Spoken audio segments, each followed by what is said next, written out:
Hello, Ken. This is my post-game analysis of the Michigan State Spartan versus Indiana Hoosier football game. And I'll just say we found a way to win. Before I get into the analysis too much, remember to like, subscribe, comment, and hit that notification bell down below. As always, I do greatly appreciate your support, and thank you for that. Yeah, we found a way to win. It wasn't pretty. Indiana came out and played much better than I thought they would. But, you know, sometimes you're going to have gritty games. Sometimes you're going to come out and you're not going to play your best, and the other team's going to be really well prepared, and things just aren't going to break your way. And you got to gut it out. It's gut check time. You got to gut it out and find a way to win, and that's what we did. So, you know, some good, some bad, some in between. This game had a little bit of everything, but definitely wasn't the outcome I was expecting. I had predicted Michigan State to win by 24. I was way off on that. And I had predicted Kenneth Walker to get the run game, and the run game to get going again and have over 200 yards and more than 2 touchdowns. That also did not happen. So I was off. I was way off. Indiana, I think, is figuring some things out, especially on the defensive side of the ball. They're looking a lot better now, and really their other games were close. I just felt like the loss of Michael Penix would be a little more costly, and I think ultimately that may have ended up costing them the game. There were certainly some opportunities for some quarterback runs that Michigan State was leaving open and available. Part of that could have been because Penix wasn't playing, so you know, you adjust your game plan for the guy that is in there, and Tuttle isn't really much of a run threat, I would say. So, but had things played out the same way and Penix been in there, I think Indiana converts some of those red zone trips with some quarterback runs, and it could be a different story. However, woulda, coulda, shoulda. We could play theoretical all day. I'm not going to get into that. No, let's just focus on what did happen. You know, focus on the guys that did play and the fact that we found a way to win. Peyton Thorne didn't have a good game. The offense as a whole did not have a good game. Peyton Thorne had like a 25 QBR rating. Not great. Really not good. The offense struggled to get anything going in the base offense. Indiana came out and really shut down everything. The officials were letting the corners play physical, but they let them play that way on both sides of the ball. I think Michigan State got away with a little bit of hand fighting too, so it's not like I'm not going to sit here and say that only Indiana got an advantage because only their corners got to play physical. They just let them play in this one, and sometimes that's going to happen. You got to find other ways to win.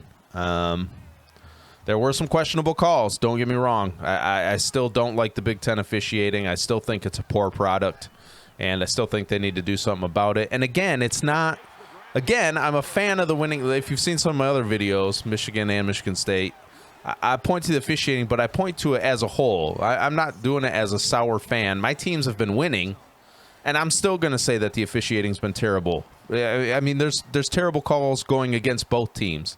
So at least they're not showing bias, I guess, but still – you know, reviews are taking too long. There's calls that are obvious that are not being made. There's obvious calls that are being made incorrectly. It's a bad product right now. I've touched on some other videos. I just wanted to highlight that a little bit again. It's still a poor product. I don't expect it to be fixed anytime soon. You know, I think that that drop by Naylor should have been reviewed. Whether or not it was a catch is debatable. I feel like it was, because he made a football move to reach out going to the ground. And I think he had clear possession before any of that happened. Yes, the ball came out at the end, but he made a football move. He was reaching out to get more yards. So I thought it was at least worthy of another look, and they didn't even bother. You know, so again, you know, Big Ten, please fix your officiating. It's a poor product, and it's taking away from these great games. It really is. Now the players, like I said, Peyton Thorne in the offense really struggled. Peyton Thorne continues to struggle when he gets pressured. I'm not really sure if it's just an inexperience kind of thing, if that's something he needs to get more comfortable facing. But the competition is only going to get stiffer, and the pass rushes only that he's going to see from these other defenses coming up are only going to get better, really. So whatever the issue is, he's got to figure it out. I mean, when he's got time, his decision-making is solid. When he's under pressure, starts to fall apart a little bit. He starts throwing off his back foot. You know, doesn't get through his read progressions. things kind of go downhill. Yes, it's difficult when the defense is getting pressure. I'm not trying to make it sound like it's easy, but I think the next step for him, the next step for him to elevate his game is to really be cool under pressure and start to make some playmaker type plays when the pass rush is finding ways to get to you. The receivers kind of had a down day. There were some drops. There were some opportunities there. The wide receivers just didn't play all that well. It happens sometimes. I think that's really the story of the offense. I will give Indiana credit. They came out with a great game plan. Their defense played really, really well. So I'm not trying to take anything away from them. But at the same time, I think that Michigan State also had a bit of a down game. Sometimes that just happens. Sometimes you come out and you just don't play that well. You have an off day. You have a bad day, and things don't go your way. So at least we found a way to gut check and pull this one out, much like the Nebraska game. I'm not trying to take anything away from Indiana or Nebraska. They came out and played very well. It's not like we only shot ourselves in the foot and it had nothing to do with Indiana's defense. I'm not trying to say that at all.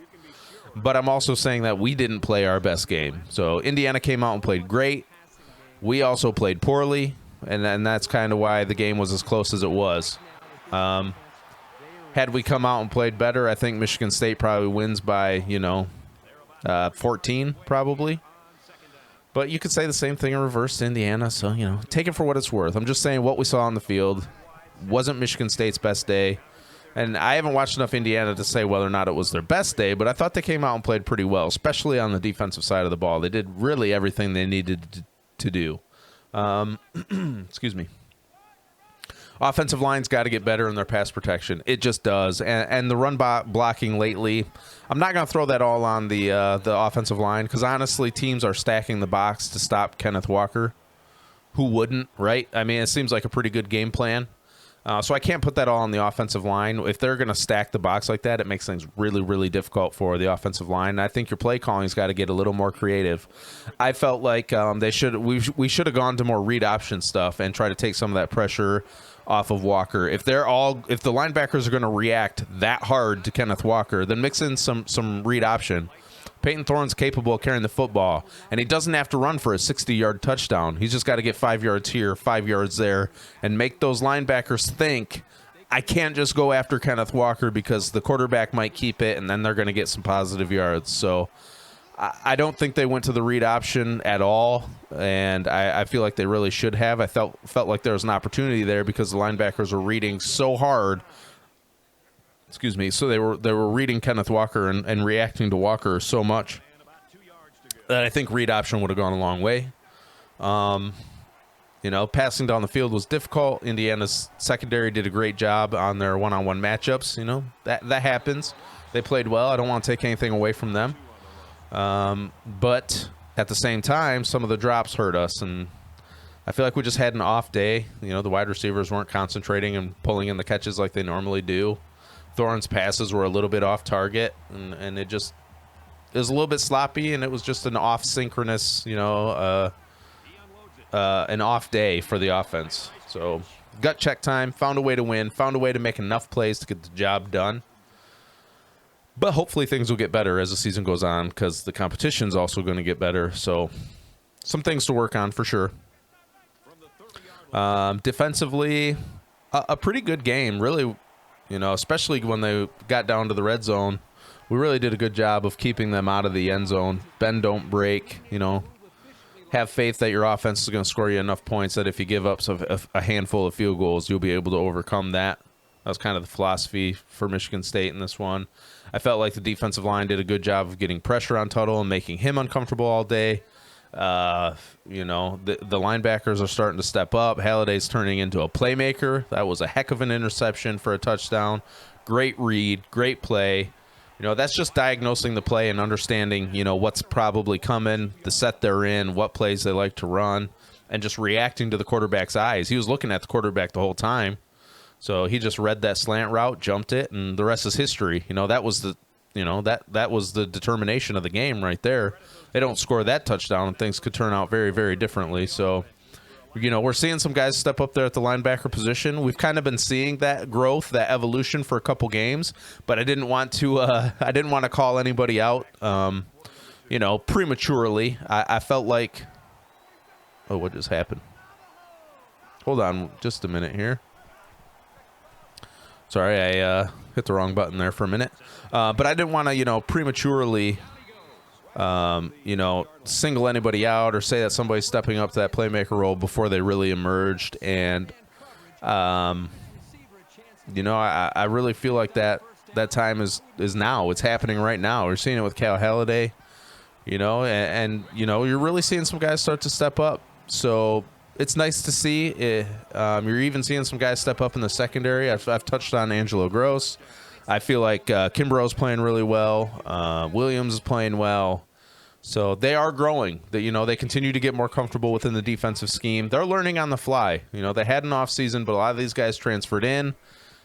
Even the guys that didn't only had the COVID year last year, which was all crazy. So they're still learning and they're still growing within this system, and they're getting better every week. And you're seeing more and more guys as they get comfortable. They're able to play faster. They're able to, you know, read and react to plays faster, and to understand their role a little bit better within the defense. And so that's making things look a whole lot better. So, you know, as much as the offense found a way to get enough plays to work to win the game, the defense also stepped up when the offense was struggling.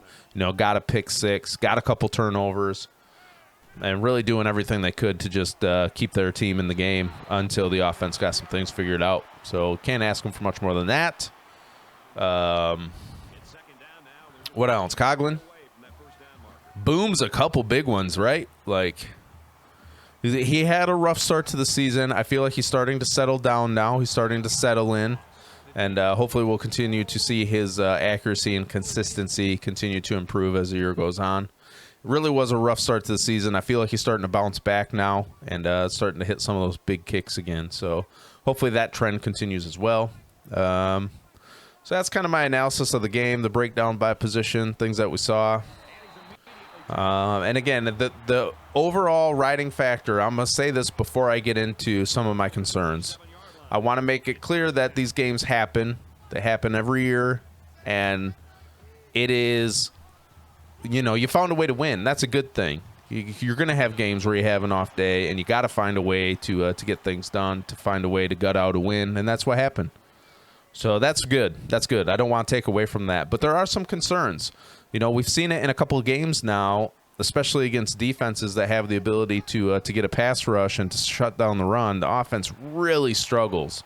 If Kenneth Walker can't get going to help open things up, you know, if the defense is getting pressure from the front four or by bringing blitzes, then Peyton Thorne really starts to struggle, and that's now a trend. We've seen that in a couple. It's not just a one-off. It's not like it just happened in one game and, you know, we'll write that off as a one-game kind of a thing, and they'll bounce back, and the next one will be fine. We've seen it a couple times now, to the point that it's a bit of a concern for me.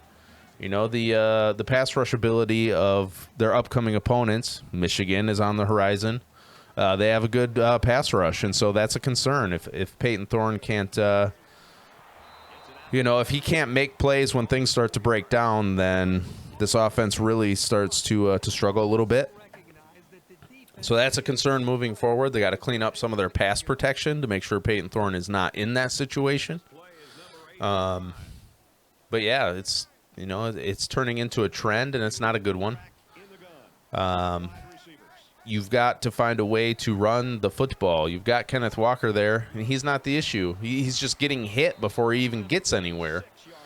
You know, that's partially on blocking. That's partially on play calling. I would like to see him use Kenneth Walker in more creative ways. Again, I think mixing in read option would be really helpful.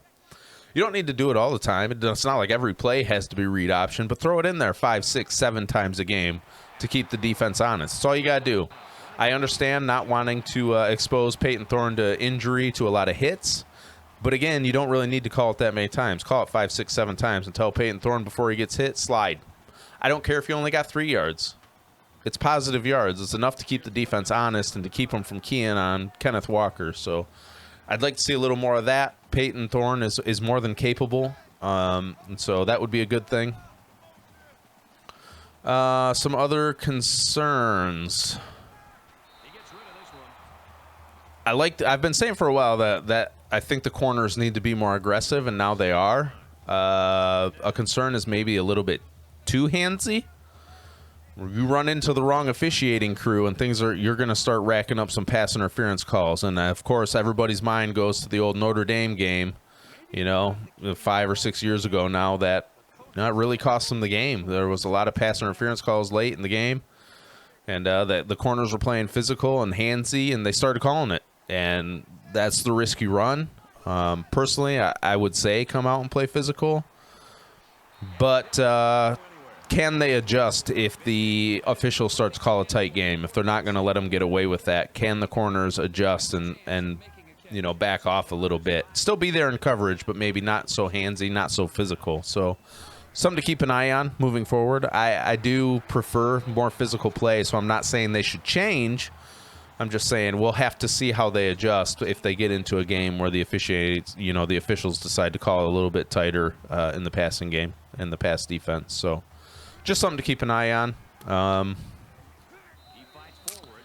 But overall, I think that despite the concerns, we're still in a really good spot. We're still undefeated. This is a team that like I said before, they're still learning on the fly. This is year 1.5, I'm going to say. Last year was not really a full year. It was a mess. There wasn't an offseason to learn things. So everybody's still getting comfortable. And then in the offseason, a lot of guys transferred in. So this is year one for them. They're not even 1 year in yet. For them to look as good as they do, I think it's a testament to the coaching staff. I think it's a testament to the players buying in. So, we're in a good spot. Despite the struggles, we're in a good spot. We're undefeated. We're finding ways to win games. So, yeah, there are some concerns, and I wanted to point those out, but certainly the sky isn't falling. As long as we continue to rise to the occasion, we continue to answer the challenge, then so be it. Is it concerning that our offense had to resort to trick plays to find the end zone? Yeah. When your base offense is shut down as thoroughly as Indiana did, it's not a great thing. But at the same time, those trick plays are in the playbook for a reason. They're in there so you can pull those out when things aren't going your way, when things aren't working. So take it for what it's worth.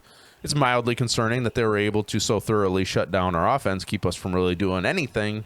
But at the same time, if it takes a trick play here or there, then so be it. I don't think that's a negative thing. Those are in everybody's playbook for a reason. That's the reason.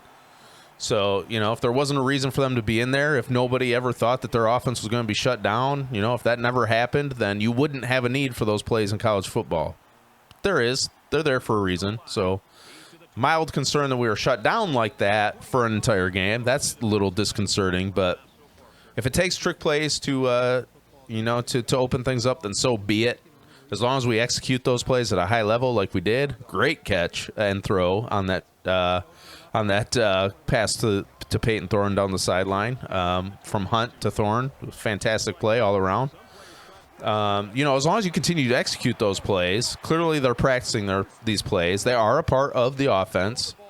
So if that's what it takes, then so be it. Find a way to win. It's better than saying, well, we stuck with our offense and we couldn't get anything going, so we lost. Nobody wants that, right? So give me trick plays if that's what it'll take. Just find a way to win. That's all I care about. The sky isn't falling. There's been some tough games. We've risen to and overcome the challenges so far. And as long as we continue to do that moving forward, then sky's the limit. We've had our struggles, but we've risen to the challenges when they've come to us, and hopefully that trend will continue. And there's no reason the Michigan State Spartans cannot win the Big Ten. There's no reason they can't. I think they can. I think they have as good a shot as anybody this year. So we'll have to see how everything unfolds. But, I don't care if they're struggling. As long as they're winning, that's all that matters. So that's it. That's all I got on this one. They are going into a bye week. Hopefully they can get some of those things figured out. You got an extra week to prepare for Michigan. And we'll let the chips fall where they may. So remember, all love all the time. Peace.